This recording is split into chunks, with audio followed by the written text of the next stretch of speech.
윤석열 대통령 당선인의 공약이기도 한 양육비 선지급제 관련 보도 이어갑니다. 이혼 후 아이를 직접 돌보는 한부모를 위해 국가가 우선 양육비를 지급하는 제도죠. 우리 아이들에게는 꼭 필요하지만 지금까지 왜 안 됐는지, 그래서 이 제도가 자리 잡기 위해 무엇이 필요한지 취재기자와 자세히 살펴보겠습니다. 최희영 기자 나와 있습니다. 어서 오세요. 안녕하세요.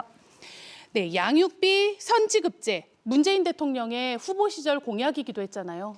네, 맞습니다. 이제 선지급제는 대지급제라는 이름으로 문재인 대통령의 후보 시절 내건 공약이기도 했습니다.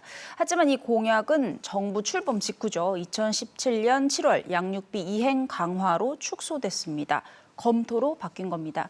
가장 큰 이유는 예산 때문인데요. 표를 보시죠. 정부가 우선 계산한 1년 예산은 2,500억 원 정도입니다. 이건 가정법원에서 판결한 양육비 채권이 있는 경우고요.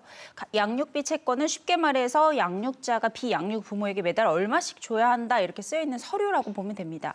보통 양육비 채권을 갖고 있는 한부모가 5명 중 1명 정도 되고요. 그래서 채권 없이도 일단 정부가 모든 한부모에게 보편적으로 지급한다고 가정하면 최대 2,500억 원의 5배까지로 예산이 늘어날 수 있다고 판단한 겁니다. 여가부 관계자 말 들어보시죠. 돈이 1조 딱 이야기하니까 그 뒤로 진척이 안 됐어요. 네, 그러니까 예산이 너무 크니까 논의조차 못하고 끝이 난 겁니다. 네. 게다가 이제 사회적 분위기도 한몫했습니다. 아까운 내 세금, 이혼한 사람들까지 도와줘야 하냐는 반대 여론이 상당수 생겼고요.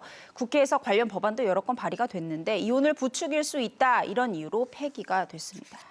네, 이렇게 많은 예산이 드는 만큼 사실은 정부가 대신 내준 양육비 돌려받을 방법, 우리가 말을 바꾸면 추징 시스템이라고 하는데요. 이게 마련돼야 할 것 같습니다. 그리고 이 외에도 논의되어야 할 것들이 더 많다고 하죠. 네, 맞습니다. 그래서 우선 정확한 통계치가 먼저 필요합니다. 네. 앞서 계산한 이제 예상액은 그러니까 양육비 채권을 갖고 있는 부모들을 위해서 계산이 된 건데 이 숫자가 언급한 이 숫자가 한부모 가족 실태조사에 의존합니다. 그러니까 이 채권을 갖고 있냐 없냐로 체크한 설문조사에 의한 통계입니다. 그러니까 네. 집계가 아닌 거죠. 네. 때문에 이제 전문가들은 정확한 통계가 갖춰져야 정확한 예상 등을 추정할 수 있다고 강조했습니다. 한부모 가정 각 개별적으로 양육비 이행 상황이 사실은 모니터링이 안 되고 있어서 사각지대에 있는 아이들이나 아니면 이런 부분들을 위기의 상황에 있는 것들을 발굴하기가 어려워서 생활고로 인해서 참사가 일어나기도 하고.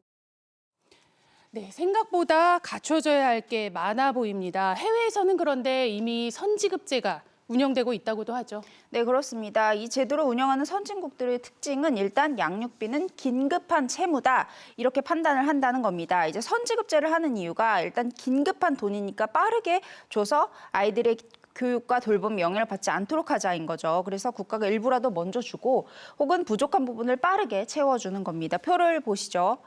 독일은 양육비 선지급을 보편 지원으로 합니다. 다만 양육 대상의 나이에 따라 약간 다른데요. 아동이 12세 미만이면 전부 지급을 하고 12세에서 18세까지는 저소득층 조건부에 한해 지급합니다.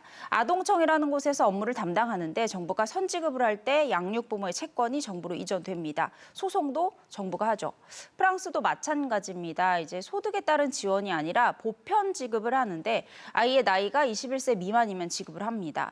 또 덴마크도 18세 미만 아이를 가진 가정에게 보편 지원을 하고 있습니다.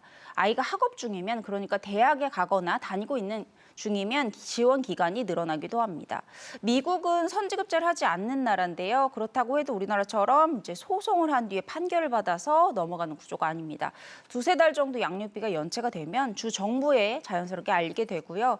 그런 양육비 연체자의 고용주에게 바로 통보가 가는 시스템을 갖추고 있습니다. 상황에 맞는 선진국의 제도를 활용하는 게 필요해 보입니다. 네, 최 기자 수고하셨습니다.